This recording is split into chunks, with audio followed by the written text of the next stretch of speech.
Hello friends, welcome to Buried Truths, where the dust of time is swept away and history's deepest secrets rise to the surface.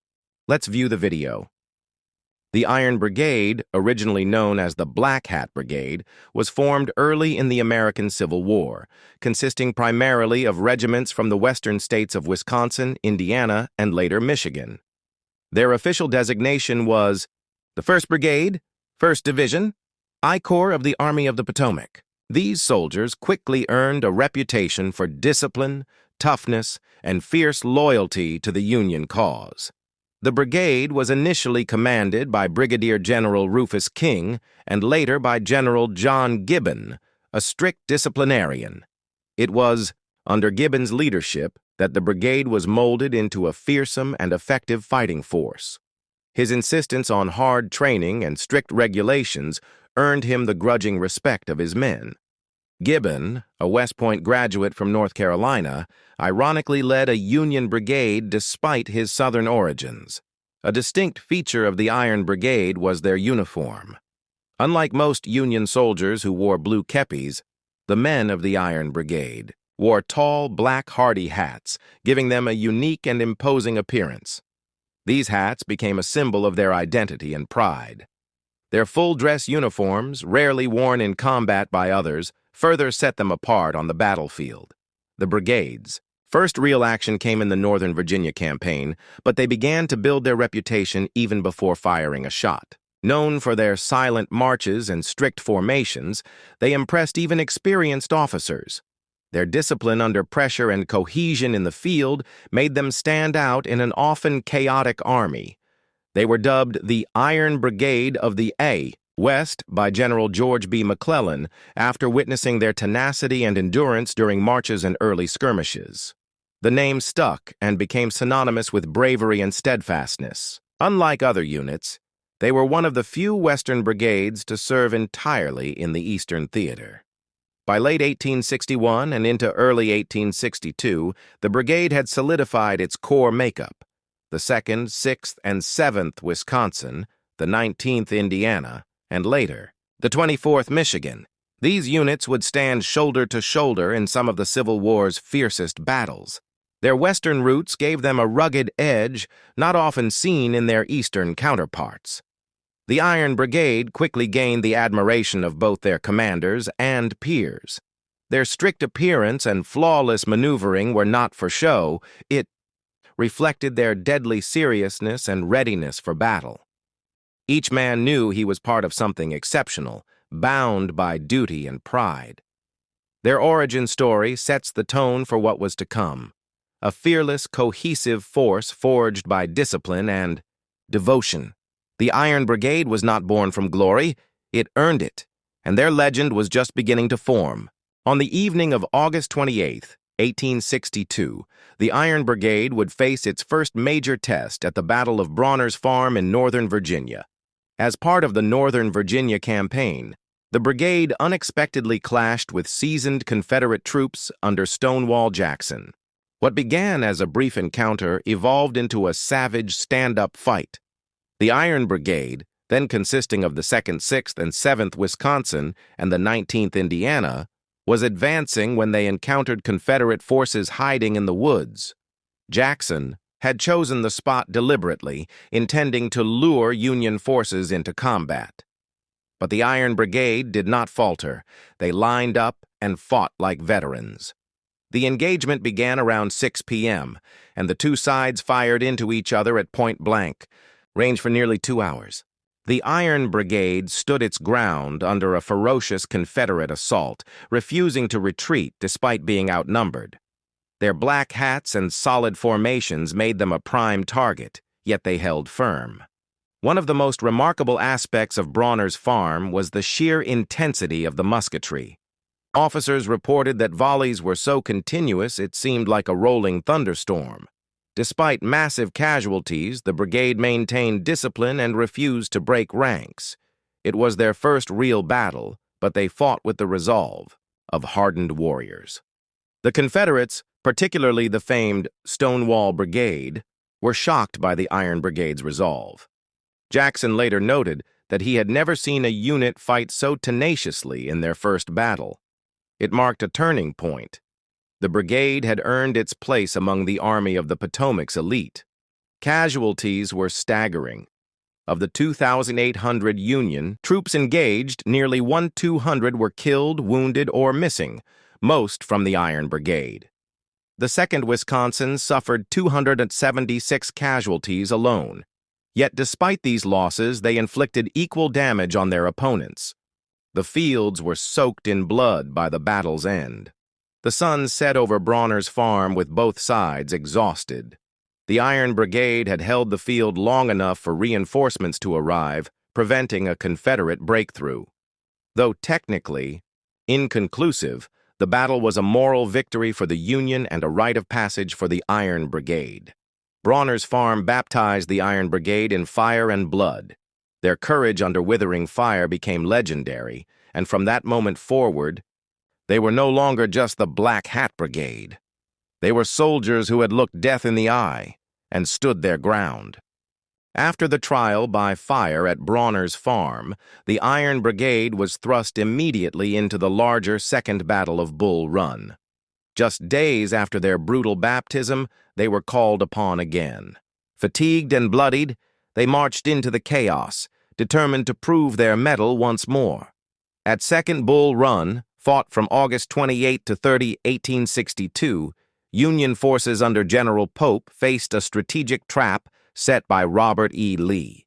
The Iron Brigade found itself on the Union left, holding key ground against Jackson's reinforced lines. Despite confusion in Union command, the brigade fought with brutal resolve. The 19th Indiana and 2nd Wisconsin were particularly hard hit. Under withering fire, they made repeated assaults and held defensive lines against larger Confederate forces.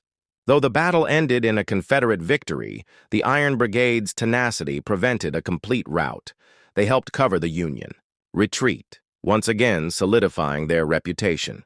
Barely a few weeks later, the brigade was back in action at the Battle of Antietam on September 17, 1862, the bloodiest single day in American military history. The Iron Brigade was positioned on the Union right, tasked with advancing through Miller's cornfield, a place soon soaked in blood. Their advance through the cornfield at dawn was met with intense fire from Confederate sharpshooters. The brigade moved in tight formation, driving forward against the enemy. Men dropped by the dozen, but the advance continued. The cornfield became a killing field, with visibility lost in smoke and chaos. At one point, the 6th and 7th Wisconsin faced a furious counterattack. Despite exhaustion, they rallied and countercharged, pushing Confederate troops out of their positions. The Iron Brigade's fierce resistance allowed other Union corps to make headway elsewhere on the field. They had done their part and more. Day's end, the Iron Brigade had suffered heavy losses again, but once more they had proven unbreakable. Antietam was not a clear Union victory, but it was enough for President Lincoln to announce the Emancipation Proclamation. The brigade's role, though bloody, was vital to that strategic outcome. Second Bull Run and Antietam marked the Iron Brigade as more than brave. They were reliable under fire. Again and again, they held the line when others might falter. These battles etched their name deeper into the history of the Union Army and the fate of the war. In December 1862, the Iron Brigade was called once again to the front lines, this time to the town of Fredericksburg, Virginia. Union General Ambrose Burnside had planned a bold offensive, but delays and poor coordination turned the campaign into a disaster. The Iron Brigade would witness firsthand the futility and horror of frontal assaults. Unlike previous battles, the Iron Brigade was not placed at the forefront of the suicidal charges on Mary's Heights. Instead, they were positioned in reserve and later ordered to support the main Union assault. Even from behind the front, they could see the carnage unfold, waves of Union men mowed down by Confederate guns entrenched on the heights. On December 13th, the brigade advanced under artillery fire to cover the retreat of battered Union units.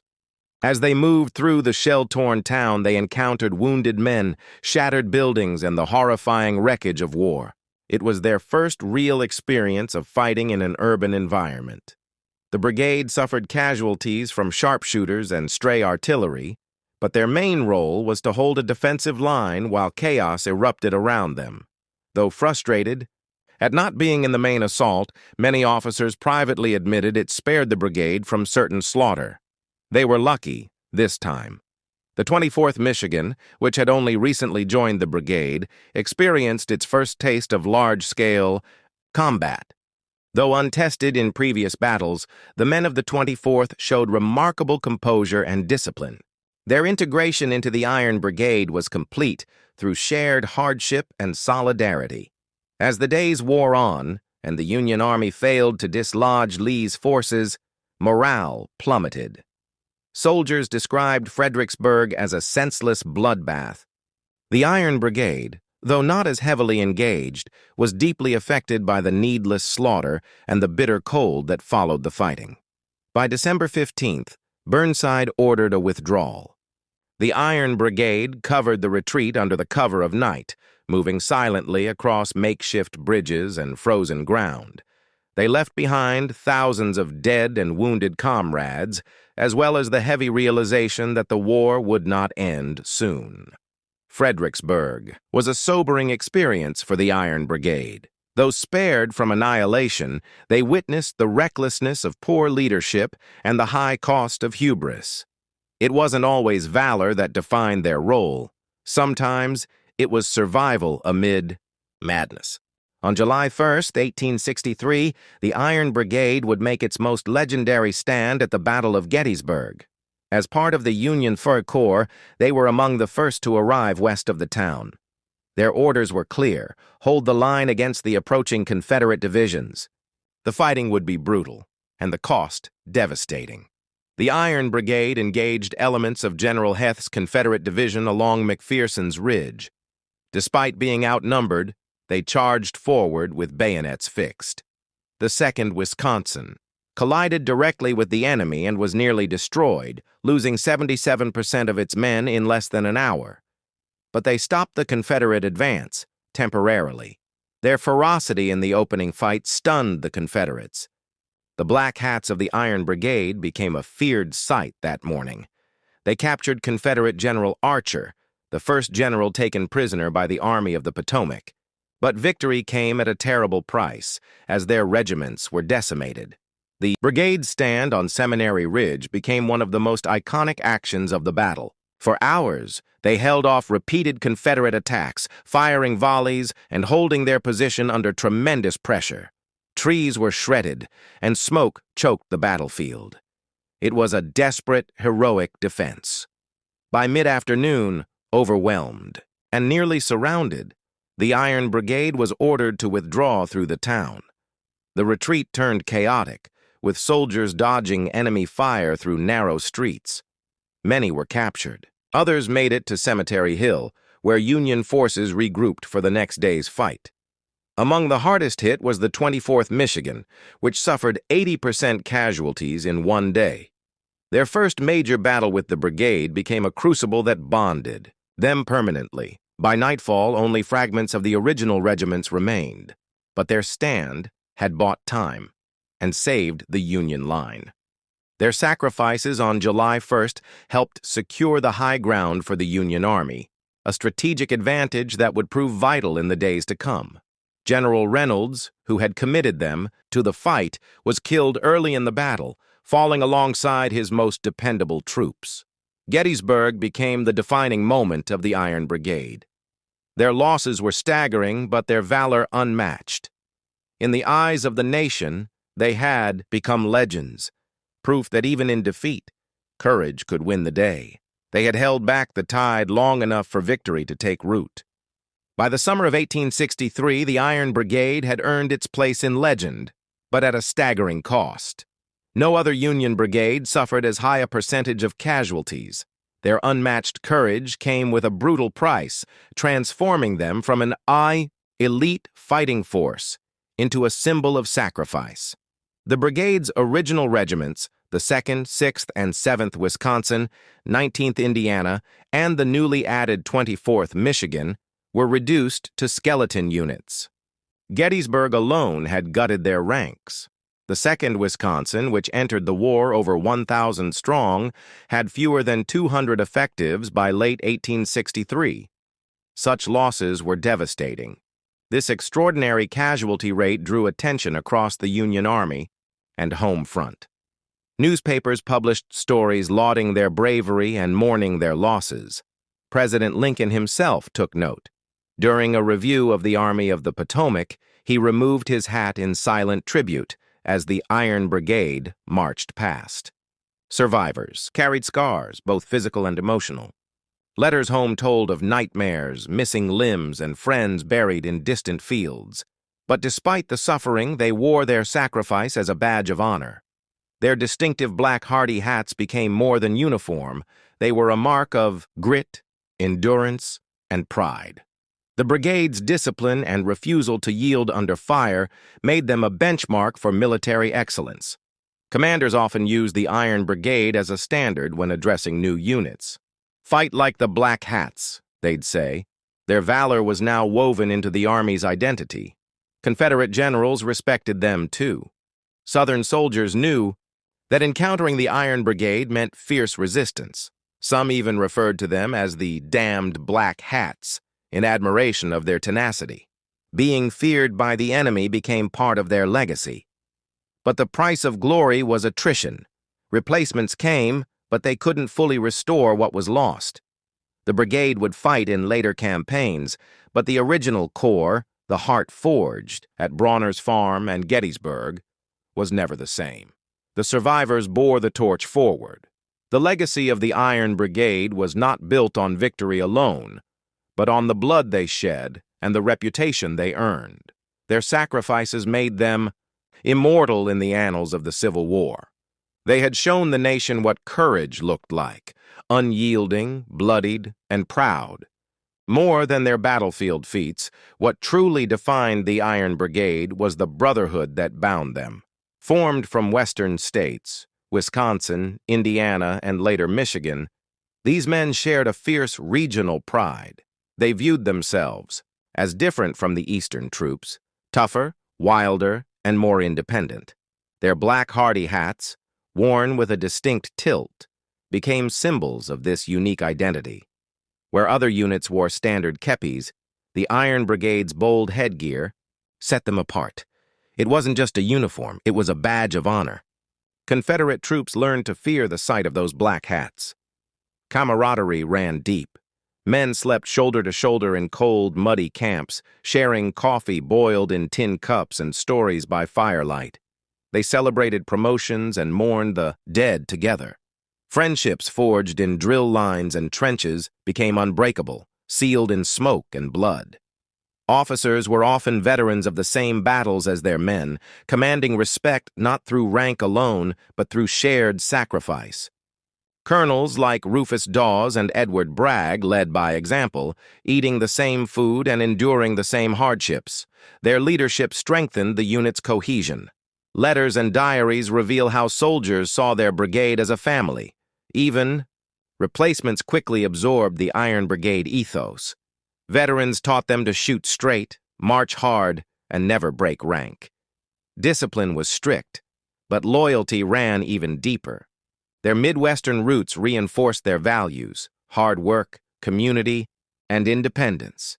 Many were farmers, blacksmiths, and shopkeepers before they became soldiers. The war had pulled them far from home, but in their unit they found a new kind of home, one made of duty, honor, and shared struggle. Even after battles, identity remained central. Survivors kept in touch long after the war, forming regimental associations and holding reunions.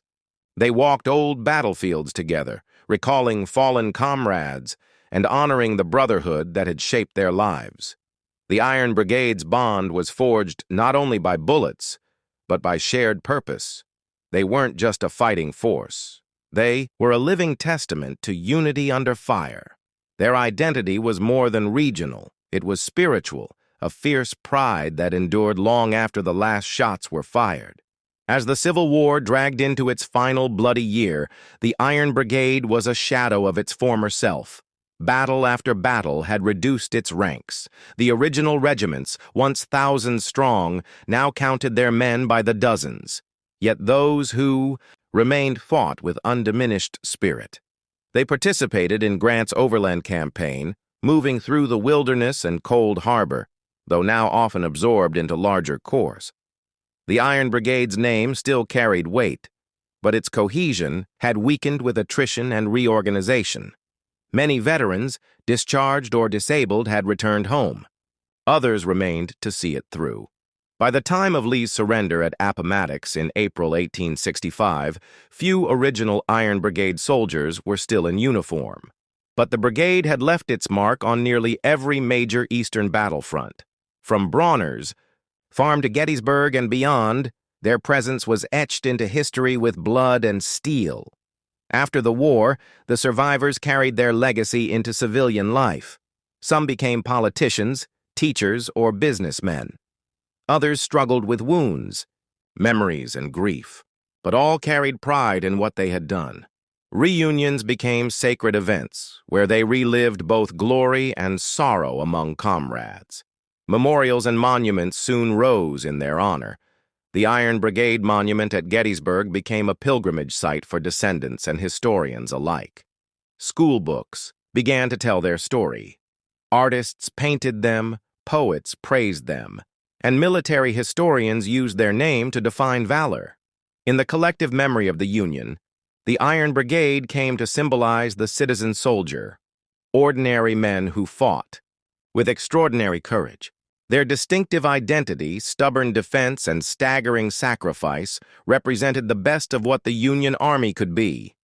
Their influence didn't end with their deaths. The traditions of the Iron Brigade, unit pride, aggressive tactics, and peer leadership were studied by later generations of soldiers. Even in the 20th century, U.S. Army units carried their name into new wars, honoring the legacy of the Black Hats. The war ended, but the Iron Brigade never truly disbanded. Their legacy marched on in bronze and stone, in books and memory, and in the unbreakable idea that courage and brotherhood can shape the destiny of a nation. They were more than soldiers. They were immortals.